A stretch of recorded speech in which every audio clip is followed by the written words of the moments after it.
नमस्कार शेतकरी मित्रांनो, मी अनिल स्वागत करतो तुमचं शेतीचा डॉक्टर या यूट्यूब चॅनल फेसबुक पेजमध्ये. तर मित्रांनो, आज आपण ऊस पिकामध्ये जे काही कानी येते म्हणजे ज्याला आपण चाबूक कानी म्हणतो, आणि दुसरा प्रकार जो आहे सुरळीमर हे कामन येते, ह्या संदर्भात सविस्तर माहिती घेणार आहोत. बऱ्याच जणांचा विषय हाच होतो मित्रांनो की खोडव्यामध्येच हे तुम्हाला जास्त प्रमाण दिसत आहेत. लावणीच्या प्लॉटमध्ये तुम्हालाही कानीचं वगैरे प्रमाण दिसणार नाही. सुरळीमर जे आहे ते लावणीमध्ये आणि खोडव्यामध्ये दोन्हीमध्ये राहते. ते येण्याचे जे काही कारण आहेत आणि त्याला आपण कसं नियंत्रित करू शकतो या संदर्भात सविस्तर माहिती आपण आजच्या व्हिडिओमध्ये घेणार आहोत. तर सर्वात प्रथम तर आपण माहिती घेऊ मित्रांनो गवताळ वाढीची. आता गवताळ वाढ जी असते म्हणजे जे हत्ती घास किंवा आपण जनावरांसाठी जे चारा टाकतो त्याप्रमाणे जर आपल्याला ऊसाची वाढ दिसत असेल ते समजायचं आपण गवताळ वाढ आहे. हे गवताळ वाढ येण्यामागचे जे मित्रांनो कारण असतात त्या संदर्भात आपण समोर पुढे माहिती देणार आहोत. तुम्ही मेन जे कोंबार आहे, समजा आपण जे ऊस तोडलेला आहे खोडवा पीक आहे, त्या खोडव्या पिकाचं जे मेन कोंबार आहे आपण म्हणजे ऊस तोडलेला त्याला जो फुटवा निघतोय त्या ठिकाणीच आपल्याला गवताळ वाढीचा असर दिसतो. पूर्ण बेटाडीमध्ये कुठं नसतं, पण काही काही ठिकाणी आपल्याला अशा प्रकारे दिसायला चालू होतं. काही अपवादात्मक परिस्थितीमध्ये काही ठिकाणी आपल्याला लहान लहानच ऊस दिसतो, एकदम म्हणजे पिवळसर एखादं गवत कसं उगवतं तर छोटंसं एक विधभर अंतरावर असतं, त्याची वाढ पण पूर्ण होत नाही. पण काही वेळा आपल्याला अशी उंच वाढ झालेली पण दिसते. ह्याला मित्रांनो कांडी धरत नाही, काय नाही, हे फक्त आयशाला असं दिसायला चालू होतं आणि ऊसाचं ॲव्हरेज आपलं ह्यामध्ये खूप घटत असतं. तुम्ही बघू शकता गवताळ वाढीचंच हे कोंबार आहे मित्रांनो.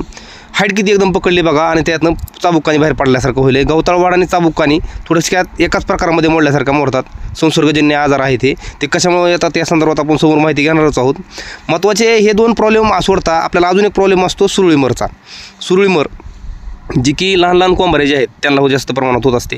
तुम्ही बघू शकता तुम्हाला जे ऊस मोठा कोंबार आहे त्याच्यावर तुम्हाला सुरळीमर दिसणार नाही, पण जे लहान कोंबारे आहेत त्यांना तुम्हाला सुरळीमर दिसते. त्याच्या मागचं कारण काय असतं मित्रांनो, हे कोंबारे लहान असतात आणि ऊसाचं जे मेन पान आहे मधनं सेंटरला निघणार ते पान खूप कवळं असतं. त्या कवळ्या पानाला जे टेम्परेचरमुळं जे काय झपका बसतो मधल्यामध्ये कोंबा कुजल्यासारखा होतो, किंवा गरमीमध्ये आपण जर दुपारच्या टायमिंगमध्ये जर पाणी दिलं तर तरीसुद्धा आपल्याला पोंगावर दिसायला चालू होते. सुरळीमर झाल्यानंतर त्याच्यामध्ये आपल्याला आळ्या दिसायला चालू होतात. आळ्या होण्यामागचं कारण तेच असतं की शेंडा जर जळाला त्या ठिकाणी नासल्यानंतर त्यामध्ये आपल्याला आळी पकडायला चालू होणार आहे. ह्यासाठी आपण कोराजन वगैरे औषधाची फवारणी करतो, पण ॲक्च्युअल कारण लक्षात घ्या मित्रांनो कशामुळे होतं आहे त्यानुसार तुम्हाला औषध वापरण्यास सोपं जातं. ह्याचं प्रमाण भरपूर प्लॉटमध्ये खूप आहे आणि जेणेकरून याच्यामध्ये शेतकरी त्रस्त झालेले आहेत. त्यांना काय होईल हे प्रकार कळत नाही. गवताळ वाढीचे जे प्रकार आहेत किंवा हे चाबुक्कानीचे जे प्रकार आहेत हे तुम्ही बघताय. आता हे चाबुक्कानीचा विषय ह्याचं प्रमाण भयानक मित्रांनो वाढत आहे. हे सगळं होण्यामागचे जे काय कारण आहेत ह्याच्यावर कुणी विचार करायला तयार नाही आहे. आणि भरपूर यूट्यूबवर जरी तुम्ही व्हिडिओ पाहिले तर तुम्हाला ह्या पद्धतीने कुठले व्हिडिओ दिसणार नाहीत. ह्यामध्ये आपण ऑब्झर्वेशन एक मित्रांनो केलं तर बारकाव्यानं आपण जे सुरूच्या वर्षीचा ऊस आहे म्हणजे आपण एक असं धरूया की सुरुवातीच्या वर्षी आपण लावलेला ऊस आहे त्या प्लॉटमध्ये तुम्हाला गवताळ वाढ कानी किंवा हे मर रोग वगैरे जे काही प्रकार आहेत हे तुम्हाला कधी दिसणार नाहीत. पण हे सगळे प्रॉब्लेम तुम्हाला कधी यायला चालू होतात खोडवा पिकामध्ये येण्यामागचे कारण जे आहेत मित्रांनो, तर त्या ठिकाणी काय असतं ज्यावेळेस आपली सुरूच्या ऊसाची तोडणी चालू असताना कोयत्यानं किंवा हार्वेस्टरच्या माध्यमातून आपण तोडणी करतो.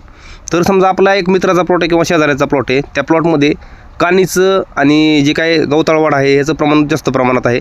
अशा ठिकाणचा ऊस जर तोडून आपल्या प्लॉटमध्ये जर ते मजूर किंवा हार्वेस्टर आपल्या शेतामध्ये आलं तर त्याचे जे ब्लेड आहेत मित्रांनो त्याला त्या गवताळ वाढीचे आणि जे काही काजळीचे आहेत त्याचे जीवाणू लागलेले असतात.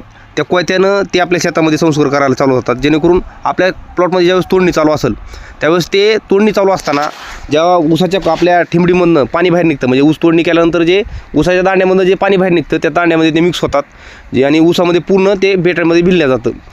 त्या ठिकाणी संसर्ग झाल्यानंतर ज्यावेळेस ऊसाचा कोंबारा बाहेर पडणार आहे तो संसर्ग कोंबारात बाहेर पडायला चालू होतं. त्याच्यावर आपल्याला गवताळ वाढ चाबुक्कानी याचं प्रमाण जास्त प्रमाणात दिसायला चालू होतं, जे की सुरूच्या वर्षी नव्हतं.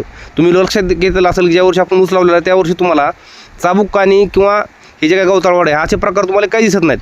पण खोडवा निडवा प्लॉट ज्यावेळेस तुमचा हातावर येईल त्यावेळेस तुम्हाला याचं प्रमाण जास्त दिसतं. त्याच्यामुळे आपल्याला वेळीच लक्ष करून जर तोडणी चालू असतानाच आपण काळजीपूर्वक लक्ष दिलं, कोयत्याचं जर व्यवस्थित धुवून केले म्हणजे मी हे फक्त ऊस तोडणीसाठीच म्हणत नाही मित्रांनो. ज्यावेळेस आपण बियाणे लागवड करतो, बियाणे लागवड करताना सुद्धा ज्यावेळेस शेतकऱ्याच्या प्लॉटमधून आपण बियाणं आणतो त्यावेळेस सुद्धा आपले कोयते आपण धुवून न्यायला पाहिजे, जेणेकरून संसर्ग आपल्या प्लॉटमध्ये व्हायला नको. आणि ज्यावेळेस ते बियाणं आपण शेतामध्ये घेऊन येतो त्यावेळेस बियाणं खाणताना सुद्धा आपण लक्ष द्यायला पाहिजे. आपले कोयते व्यवस्थित वगैरे धुवून जर आपण त्याचं नियंत्रण केलं तर आपल्याला चाबुक्कानी आणि हे जे काही गवताळ वाढ आहे हे प्रकार आपण बऱ्याचशा प्रमाणात कमी करू शकतो. राहिला विषय सुरळीमरचा, तर सुरळीमरसाठी आपल्याला एका गोष्टीची काळजी घ्यायची आहे, आपण उन्हामध्ये पाणी देणं शक्यतो टाळायचं आहे. कारण बरेच वेळेस काय होतं, उन्हामध्ये पाणी दिल्यानंतर गार गरम झाल्यामुळं जे नाजूक कोंबार आहे ते जळण्याची भीती आपल्याला होते. पण आता सोलर मोटर असल्यामुळे आपल्याला ऑप्शन पण नाही मित्रांनो, लाईट नसल्यानंतर आपल्याला उन्हात पाणी देण्याची वेळ येते.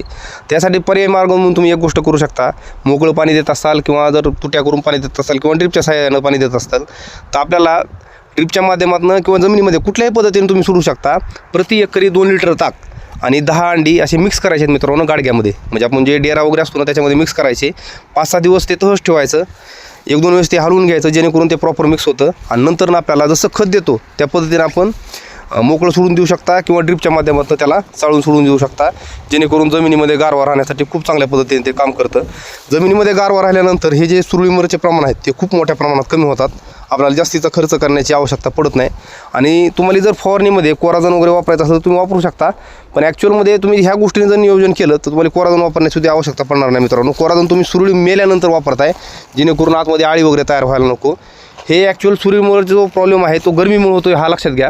आपल्याला त्याचा आळीचा विषय राहत नाही, कारण कोंबारा सडल्यामुळे त्या ठिकाणी आळी तयार होते. या पद्धतीने त्याचं असतं. आपण वेगळ्याच पद्धतीने त्याला ऑब्झर्वेशन करायला चालू करतो. आणि तुम्ही नीट काळजीपूर्वक हिसाब पाहिले असता तुम्हाला लक्षात येईल की हा प्रॉब्लेम फक्त उन्हाळ्यात येतो मित्रांनो. बाकीच्या दिवसामध्ये तुम्हाला सुरळीमर हा प्रकार जाणवत नाही. हाय टेम्परेचरमुळे होणारा प्रॉब्लेम आहे. एवढ्या गोष्टीची त्याला काळजी घ्या.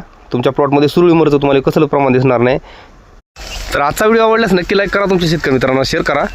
अशी शेतीविषयक माहिती आपल्या चॅनलवर पाहण्यासाठी माझ्या या बाजूने शेतीचं डॉक्टर नाव लोगो येत आहे. वरती फेसबुकवर आपलं फॉलो नावाचं बटन आहे. त्या बटनवर क्लिक करून तुम्ही आपलं फेसबुक पेज फॉलो करू शकता. धन्यवाद.